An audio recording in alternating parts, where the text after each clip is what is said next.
mayroon tayong niraras na amplifier. Hindi ko na videohan kanina gawa ng yung aking camera naglubat. Ito ngayon bibidyohan ko na kasi sayang naman ang pagkakataon na makikita nyo ang issue ng amplifier na to. Ang issue ng amplifier na to mga kabutingting ay garukgok ang kabilang channel. At ang kanyang problema mga kabutingting ito yung kanyang problema. Yung transistor na ito at saka yung kanyang transistor at saka itong transistor na to at saka itong kanyang resistor. Itong transistor na ito plus itong transistor na tin 1941. Ang kanyang original ay ganito. Nilagyan ko lang siya ng 1941. Okay mga kabutingting, ito yung kanyang original.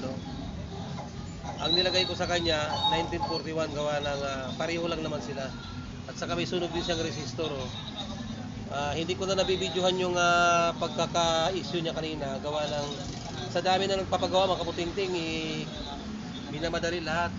Kaso lang ngayon nanghinayang ako sa pagkakataon na pwede naman videohan para mai-share ko sa inyo yung ganitong klaseng sira. Kapag ang kabilang channel nyo ay garukgok, ito ang kadalasang nasisira.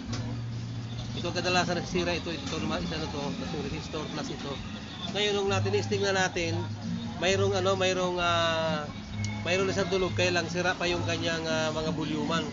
Kung makikita niyo yung kanyang mga bulyuman, natanggal ko na lahat. Tapos pinalitan ko na lahat. Ito mga puro bago na yan.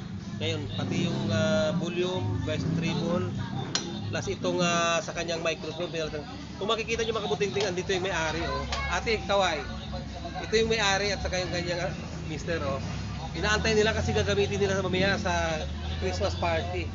Kung makikita nyo, talagang ras na ras. Okay mga kabutingting, pa-final na lang ito at isasalpak na lang. At mamaya ay final test natin para malaman natin kung talagang okay na.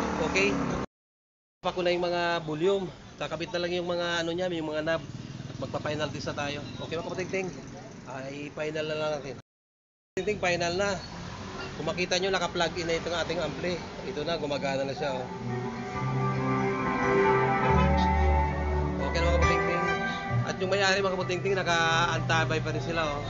At saka mga kabutingting, may nakapila pa. Papagawa rin ng remote. Ayun pa si ate, isa rin, naka-smile. May isa pang gagawin sa kanya. Ito yung kanyang speaker. May isa pa. Okay mga kabutingting.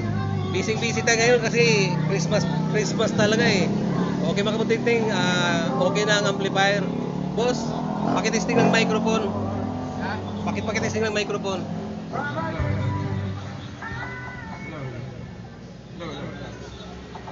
Sige. Okay ba boss? Okay ang microphone? Okay. Okay lang kabutingting. Kung makikita nyo yung mag-ina inaantay nila kabutingting yung kanilang speaker. Kasi yun to ang gagamitin nila sa kanilang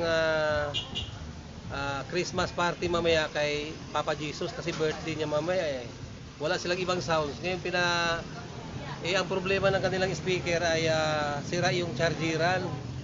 Bungi-bungi na yung chargeran mga kabutingting, hindi na pwedeng repair. Kaya sabi ko, rekta na lang natin sa wire. Kung makita niyo mga kabutingting, nakakabit siya dito. Pag ginoon siya, okay na. Okay mga kabutingting, okay na yung kanilang radyo. Happy na sila mamaya sa kanilang Christmas party mamaya. Okay mga kabutingting? Mga ate, kaway-kaway naman dyan. Okay. Okay mga kabutingting, nasabi bago tayo magtapos, are you the problem mga kabutingting? If you are not understand yourself, don't forget to like, share, and subscribe. Magandang gabi at gabi na talaga mga kabutingting. Merry Christmas.